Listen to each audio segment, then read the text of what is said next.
Welcome to the Philly Prime podcast and Mob Talk Sit-Down. We're joining forces again today. We're going to talk about something 30 years ago this fall. 3 mob hits or attempted mob hits in Philadelphia. 2 of them targeted bosses. It was an incredible time period here in Philadelphia, and none better to talk about that today than my colleague on Mob Talk, former Inquirer reporter, professor at Rowan College. He does it all, George Anastasia. George, welcome to the show. Thank you, Dave. Good to be here. And our resident new forensic expert, John Taggart, who's been on 5 or 6 podcasts already with us. John, I got to put a tie on today for us too, so I'm honored. Thanks for coming on. Thanks for having me, Dave. Okay. Listen, this was a time period, George, I know you remember this well, from August of 1993, 30 years ago, till the end of September, 3 mob hits. First one targeted Michael Cianglini and Joey Merlino. They were fighting in a mob war with John Stanfa at the time. The second was a daring shooting early morning rush hour on the Schuykill Expressway where John Stanfa, his son, and Freddie Aldridge were targeted. And then a murder that reciprocated after that of Frank Baldino outside the Melrose Diner, one of the most famous diners in South Philadelphia. So, George, harken back to those days 30 years ago. What was that like at that time? I mean, it was the Wild West, and it's one of the reasons, law enforcement cracked down on all of this because it gotten way, way out of hand. A shooting on the Schuykill Expressway, it's in the middle of rush hour traffic. That's an 8-lane highway. People on their way to work. I think it was like 7:45 in the morning. That was crazy. The prior shooting of Mikey Chang was killed. Joey was wounded. A drive-by involving John Veazey and Phil Coletti, 2 nefarious hitmen who later became cooperating witnesses. And then all murder is senseless, but the murder of Frankie Baldino made no sense at all. He wasn't a wise guy. He was a friend of people in the Merlino faction, and they took him out for no logical reason at all. Only retaliation would be the only reason, right? Yeah, and it made no sense. He wasn't a player. But yeah, it was a crazy, crazy time in terms of the Philadelphia underworld. And in a lot of ways, you could argue that it was the beginning of the end. When it got that crazy, that wanton, there was no way to go, but law enforcement was going to crack down. All right. John, you were a rookie cop or going into your second year, am I right, in the Philadelphia Police Force at that time? Yeah, I was going into my second year. And you get thrust into the Schuykill Expressway shooting. Tell us how that happens. You're on duty that day. Just let us know what went on there and how you got involved in that, and then we'll talk some more about it. Yeah, I was working 8 to 4. I worked 1821 car, which is an East End car, and having that car, you were often called to the hospital for reported gunshots or people that got robbed or beaten. I got called down there. We had a shooting. There was a young man shot in I believe it was the right side of his head. And when I got down there, we found out it was John Stanfa's son. And there was Joey Stanfa. Yep. There was an attempt on his life on the expressway. And I was told to go sit with him. I remember going up. He was already in a room. I thought he was. They were just waiting for him to die because he looked so bad, and the wound to me looked so bad that it was unsurvivable. And so I sat and I didn't quite know what we were doing with him. He wasn't a prisoner, as we'd often be called to a hospital. Right. He's a victim, right, at this point? He wasn't wanted for anything, so I kind of didn't know why I was sitting there, and then kind of figured out that maybe they thought they were going to come and try to finish off him. So I was there more to probably protect him. Yeah. So I'm assuming they were thinking there were maybe gunmen who didn't finish the job on the Schuykill Expressway, and we'll talk about why that didn't happen. And they might come to the hospital. What hospital was it, if you remember off the top of your head? University of Pennsylvania. Yeah. And you're doing your regular tour that day, correct? And all of a sudden you're thrust into this and you find out who this is. What's going through your mind while you're sitting in that room? I looked at him and he was a young kid.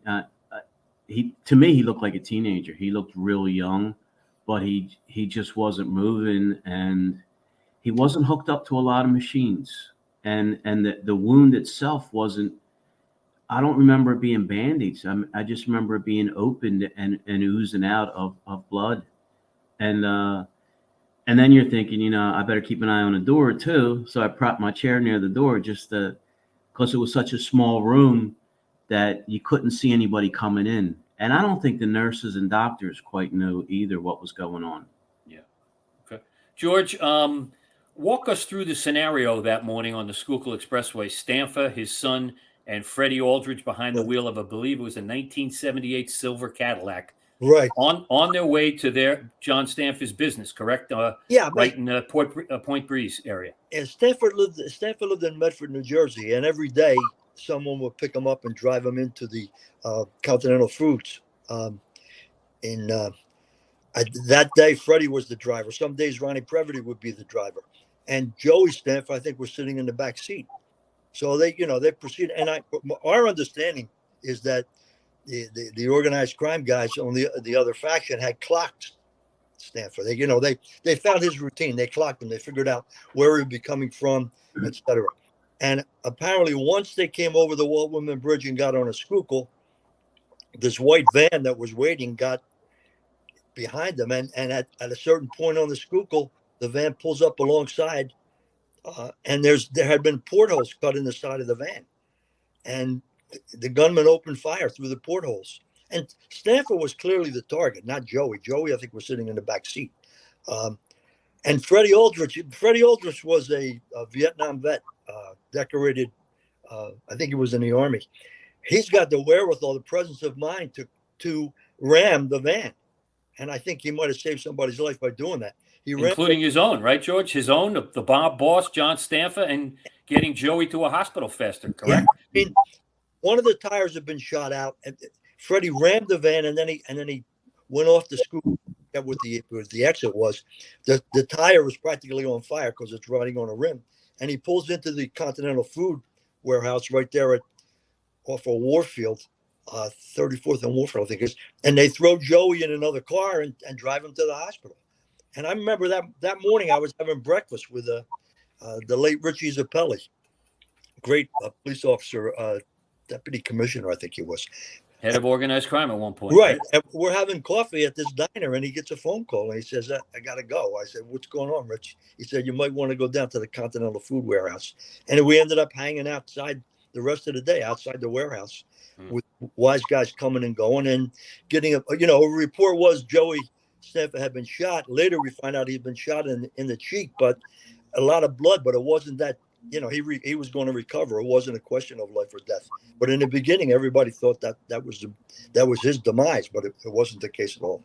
Yeah, George, talk about fortuitous that day. You were having breakfast with the right guy, and then on the right spot at the right time. Yeah. I mean, it's serendipity. But that particular time in mob history, there was always something going on. I mean, you were likely to get a call at any time. And as I said, this was the follow-up for the murder of Mikey Chang and the wounding of Joey Merlino. This was tit for tat. John, you're at the other end of this at the hospital. At some point, and you said when we talked about this before, there was quite a delay before anybody actually showed up at the hospital. But tell me, sitting in the room, you're waiting for people to show up, and they show up. Tell us who shows up and what happens. The only one I really recognized was John Stanfa. He showed up with a big guy. Now, you just showed a picture earlier, and it was him, and then Freddie Aldridge. Yep. Yeah, and then a smaller, dark-skinned guy. Yeah, that would be Frank Martinez, who at the time I believe was the underboss or the consigliere to the family. Yeah, so the three of them show up, and it's just the three of us, me and his son, who, again, you're saying cheek. I saw that bullet more as like the side of the head, and he wasn't moving. He wasn't talking. I mean, I thought they were just waiting for him to die. Yeah. And Stanfa came up, and he was visibly upset, man, as he should be. It's his boy, and not a lot was said. And he kept looking over at me a couple of times, and I just got up and gave them, a half hour to themselves. I got up and walked out of the room. Did you? I know you said you saw a lot of grief in his face. Did you see anger in his face, or Freddie Aldrich's face, or Frank Martinez's face? Were they talking at all? Could you tell whether they were angry or not about what had happened? I kind of just looked at Stanfa, and he was emotional. I'll leave it at that. He was upset. Yeah. Because it was his boy, and it looked like he was going to die. Yeah. Yeah. George, you and I have seen John Stanfa's temper before. Demonstrated on Geraldo Rivera when he showed up at Continental Foods with a camera. Demonstrated on Rich Noonan, a former colleague of mine, when he showed up outside the courthouse when he got arrested a couple of years later. He could be a real hothead. Oh yeah, I mean, and as you know, this was a personal thing. This was personal. Yeah. And now all bets were off because I think everybody was in play. I think Stanfa put out the word that everybody's going to go now. You go after a guy, if he's got family, they go too. I mean, that's how far it had deteriorated. Yeah. And, you know, you think about it, the hit itself, how audacious. Middle of rush hour traffic, Schuykill Expressway. And they really didn't care who they hit. One of the ironies, another bullet, I think, was found in the bathroom of a high-rise apartment nearby. I mean, it was just a wild shootout. And Stanfa clearly took it personal, and now the escalation. You know, everybody goes. They were driving around with hit lists. Who we're going to get next? And Frankie Baldino happened to be on that list, unfortunately. Yeah, John. Thinking back, or maybe in your mind at the time, you're suddenly a second-year police officer out in that district, and you're thrust into the middle of a mob war. John Stanfa versus Joey Merlino and Michael Cianglini. You're right in the middle of it here now. What are you thinking when you step out in the hall to give them some privacy? Or were you thinking at all about that? Does the FBI show up? Homicide shows up? Who shows up? And what's going through your mind while you're standing in the hallway there? I wasn't thinking at the time how big it was going to be. I was thinking now there's going to be even more bloodshed because I know if it was my kid, there'd be problems. But I walked out into the hallway and gave them, like I said, about a half hour to themselves. And I still not knowing why I'm there. I mean, I wonder now, looking back at it, did they have guns on them? Because I'm sure security at the hospital wasn't very. It's not like it is today. That was 1993. Like it is today. And I was trying to look at their waistband to see if he saw any guns, but. And then I walked out into the hallway, and there was 2 FBI agents out there that were like really wanting to know what was going on in there, and like how some agents would give a body appendage to be where I was sitting at, close to all of them. Kind of weird, and I'm like, his kid's shot, and and in my eyes, like I keep saying, I thought he was just going to die. I didn't think he'd be. Back to where he is now today. Were the agents pumping you about what had been said or what was said while you were in there? Yeah, they were asking me what were they talking about, and I'm like, they weren't talking about anything. He's visibly upset. That is, and I can't stress that more. Like he was a father in there. He wasn't John Stanfa, the mob boss. He wasn't. He was a father who was visibly shaken about what had happened to his kid. Did he say anything to you at all, John, while in your time in contact with him at all? I don't remember. I don't remember. Yeah. I don't remember us talking. Just, when I said, I'll be out in the hallway, Do more relatives show up, or more FBI agents or Philadelphia detectives, or the FBI guys were handling it pretty much? And, I was thinking about this before we went on. No one's ever asked me what happened that day till today. I've never talked about this. It's a good thing I stayed friendly with you all these years, right, George? What do you think? That was a good friendship. He's never revealed this before in 30 years. Absolutely. That's amazing. As you're talking, I'm sitting here thinking there was one other occasion when Stanfa was in a hospital room. It was after Stanfa had been shot, when Angelo Bruno got killed.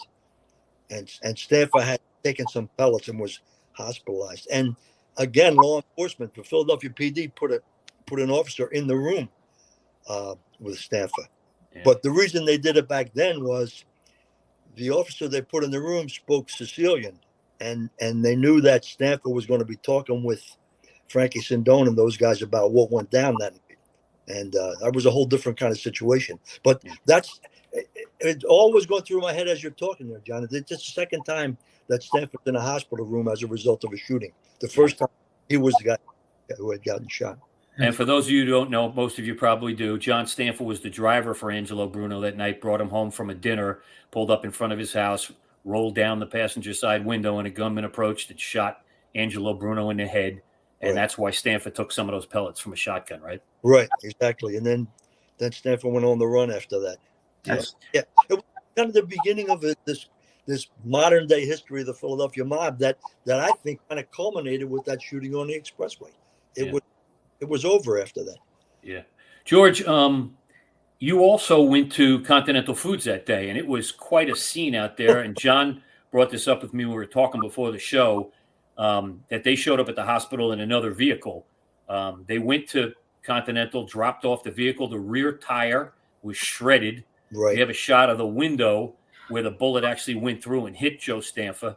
That's it right there. That's the rear window of the 1978 silver grayish kind of Cadillac that Freddie Aldridge owned, which also became quite a memorabilia piece later, because Stanfa had been shot in that.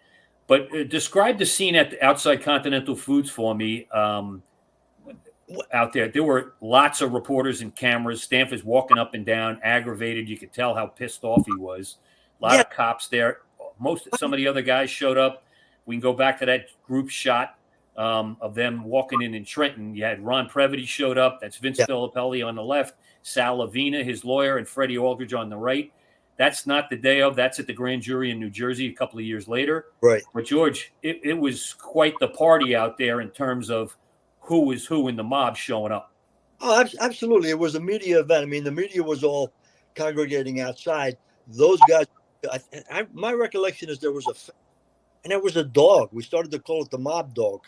I think he was the watchdog at night there.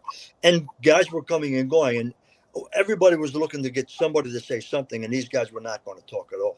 But it was, kind of a vigil. You sit there, you wait, you get different reports about Joey Stanfa's status. Throughout the day, we're hearing again, he's improving, he's going to be okay. Wasn't life or death, even though in the beginning they thought it was.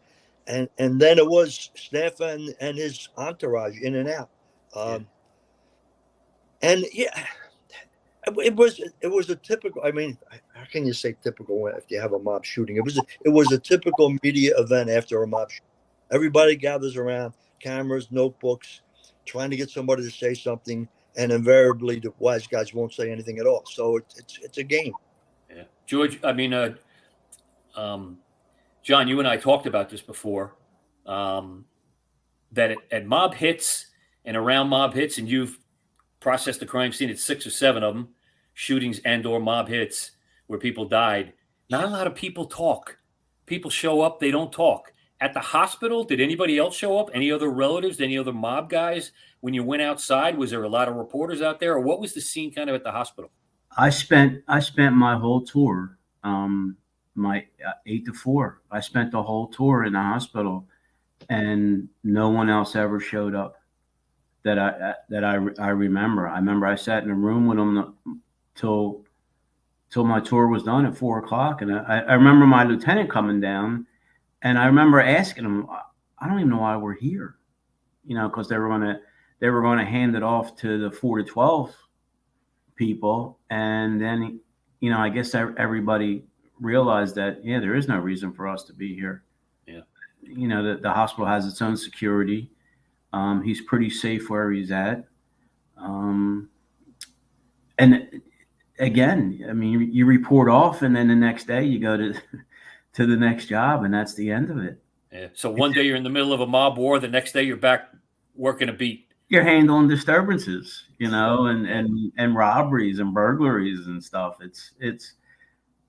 It makes it the greatest job in the world. It really does. I miss it. It's only been 4 months now, but man, I miss it. Retired. Yep. Mm-hmm. Yeah.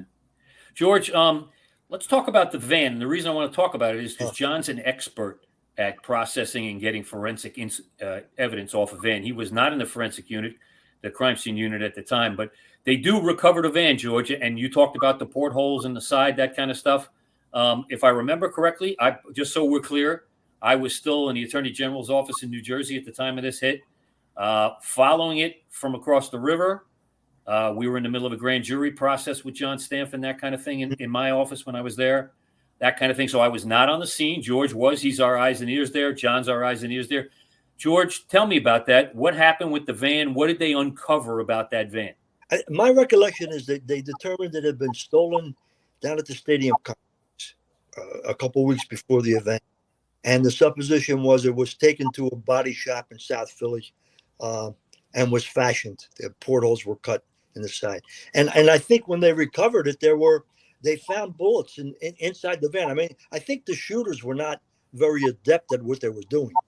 And in fact, someone later said one of the guys started shooting and was like crazy. It was like a machine gun. It was going off everywhere. And as I said, one of the bullets ended up, I believe, in the bathroom of a high-rise apartment across the street. Luckily, no one else got hit in this thing because it was a crazy, crazy thing to do. And the van, you know, I mean, I think law enforcement believed they know where it was taken, who fashioned it, but nothing ever came of that. But it was all part of that ongoing investigation into the Merlino-Stanfa war. Yeah. And John, that sounds eerily reminiscent of the Gino Marconi hit that you did work on years later in 1999. A van was used. They cut a turret in the top and the roof so the gunman could stand up inside with a rifle, as we talked about a couple weeks ago, and fire across the street and kill Gino Marconi and seriously injure the woman he was living with at the time. You process cars all the time and vehicles involved in homicides and shooting, stuff like that. You would have loved to have gotten your hands on this, I'm sure, to go through it. That one, yeah, you probably, I mean, stuff wasn't available. There wasn't touch DNA, but I'm sure you would have got fingerprints or some DNA off it. I don't know, you know, I was a patrol cop, so I was a long way from being any kind of forensics expert at the time. Yeah. So I don't know what was done. I don't know who handled the car. And I don't even know, George, was it torched or just found? No, I think it was abandoned and it was recovered. I don't think it was torched. No. Okay. My recollection, no, that wasn't the case at all. And George, was that van painted as well from the original color, from what you remember? What I remember it being was a white van. When it was stolen, I don't know if it was a white van, but I think on the expressway that morning it was a white van. Yeah. Okay. George, let's go back to the reason for this shooting. 3 weeks earlier, on August 5th, 1993, Joey Merlino, Angelo Lutz, and Michael Cianglini are sitting in a clubhouse in South Philly. And Angelo gets up to go out and buy food. We've heard this on Joey Merlino's podcast recently. Went out to get pork chops for Joey. Yeah. Joey peeled off a couple $100. He went to the store. They step outside. Two gunmen drive by. It's been testified to in court. John Veazey and Phil Coletti in the back of a car. Open fire. Shoot and kill Michael Cianglini in the middle of the afternoon on a very tight South Philadelphia street. This is a picture of them a few days before, I believe, on the same street outside the same clubhouse. It's Michael Cianglini on the left, Joey Merlino on the right. Cianglini gets hit in the chest and killed. That's Joey's best friend at the time. Joey gets shot 4 times in the leg and the buttocks. George, you talked about a daring shooting on the Schuykill Expressway. This was right there with it on a crowded South Philadelphia street, a tight street down there. Absolutely, and it's mid-afternoon. I mean, one of the ironies, again, the shooters are Coletti and Veazey. Coletti's driving a car that he leased in his own name. Yeah. and they later they torched the car, but it's, you know, police recover within hours of the shooting. I think by shooting happened around 1, the car's recovered around 6 or 7. And right away they run a trace and it's leased in Coletti's name, so he's suspect number 1. Yeah. Then they hear about John Veazey showing up at a hospital with a burnt hand and arm. Yeah, in the process of torching it, and I interviewed John Veazey about this, he set himself on fire. Right. Not this is right up there with the dumb hits, George. Oh, I'm sorry. And then apparently Veazey testifies about this. He goes back to his house that night and he wants to go to the hospital. Coletti's saying, you can't go to the hospital. We might as well just give ourselves up if you do that. So Veazey goes in his backyard, little barbecue grill, pours some lighter fluid on his hand, sets his hand on fire again, goes running to the neighbors. The grill blew up, and that's how he goes to the hospital. And he's in the hospital, and there's an investigation, and he's suspect number 2. I mean, I think Mikey Chan got killed around 1 o'clock. By 8 o'clock, Philadelphia PD knew who had done it. And both of those guys, Coletti and Vesey, end up being cooperators. John, do you remember this time period while the mob war is going on? What are they telling, like, cops on the street? You're not in South Philly, but you're right up against the edge of South Philly where you patrol in that area. Were you hearing about it? Were there headlines about it? Or how did you guys know about it, at least on the street? Or were they telling you to look for vehicles or look for individuals or anything like that? Was there any kind of like citywide alert about this ongoing mob war at the time? No, I mean, everybody was pretty much tight-lipped about all of this. And, it's sad to think now that, with all the information we have, that it wasn't given out.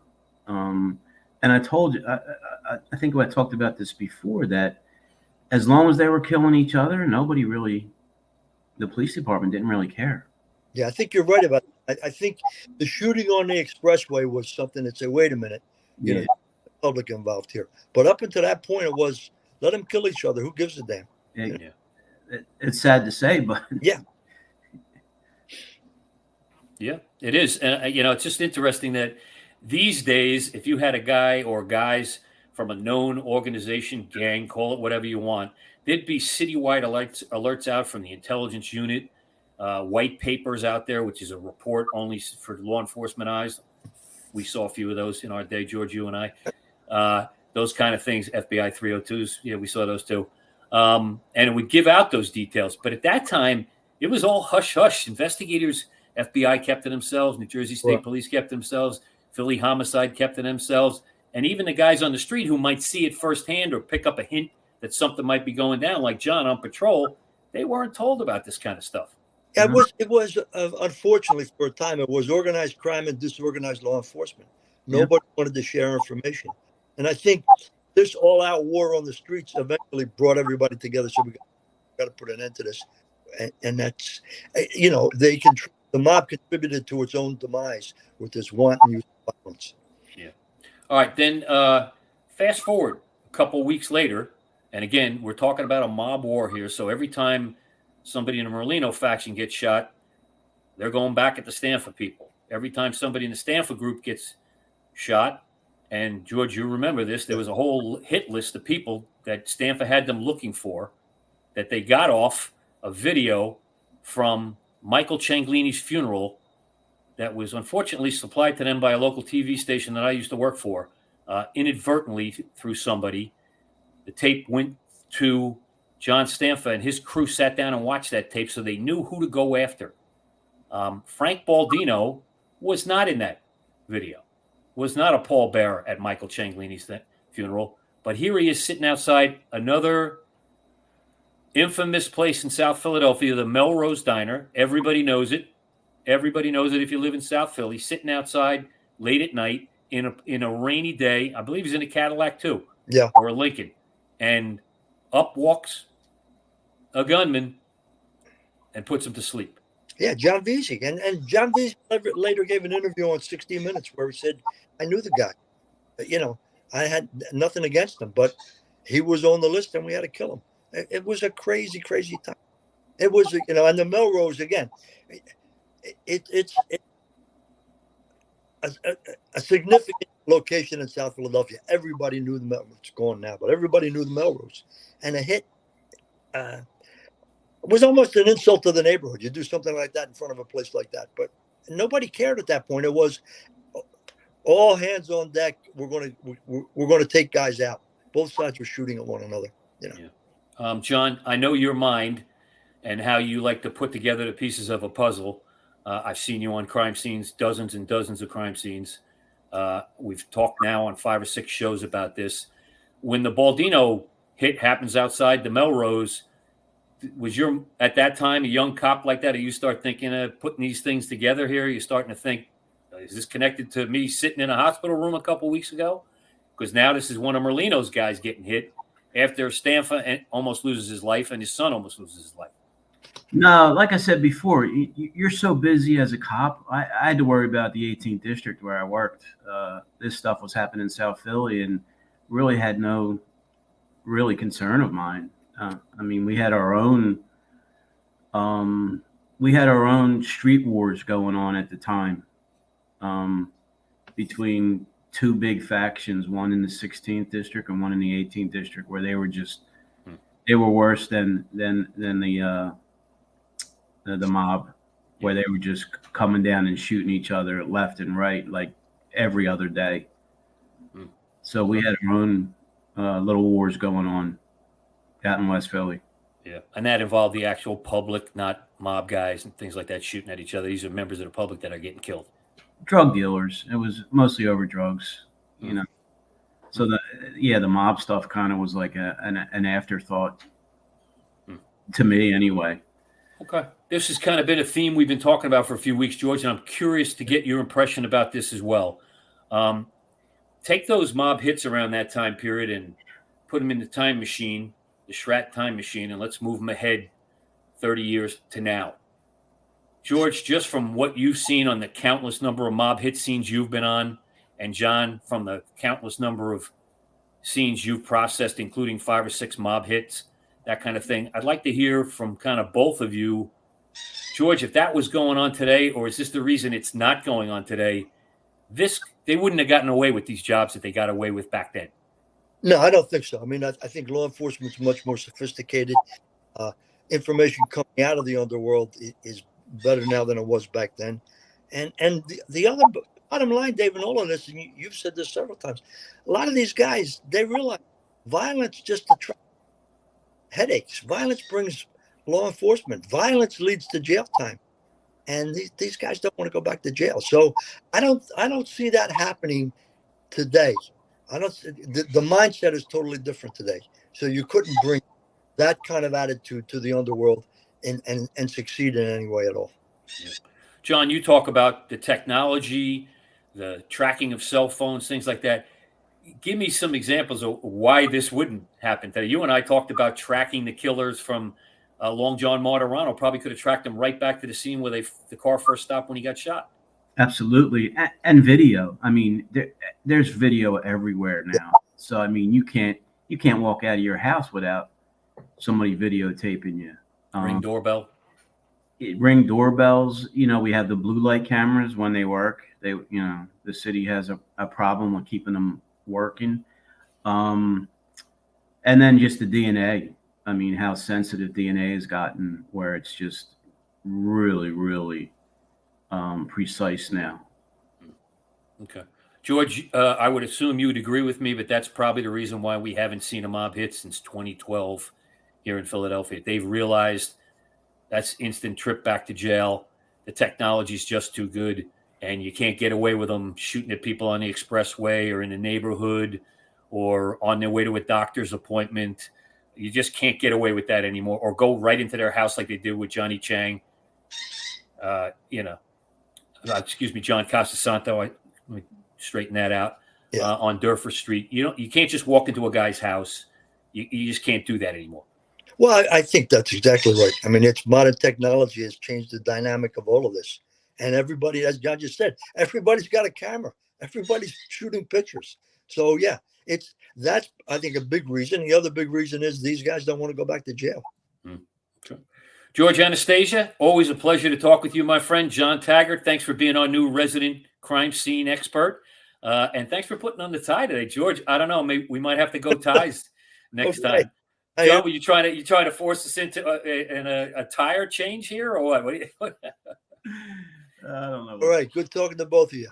Yeah, thank you guys very much. That's Philly Prime and Mob Talk Sit-Down. You can catch us on YouTube, on the Philly Prime podcast as well. Thanks for listening. Thanks for watching, and we'll see you next time.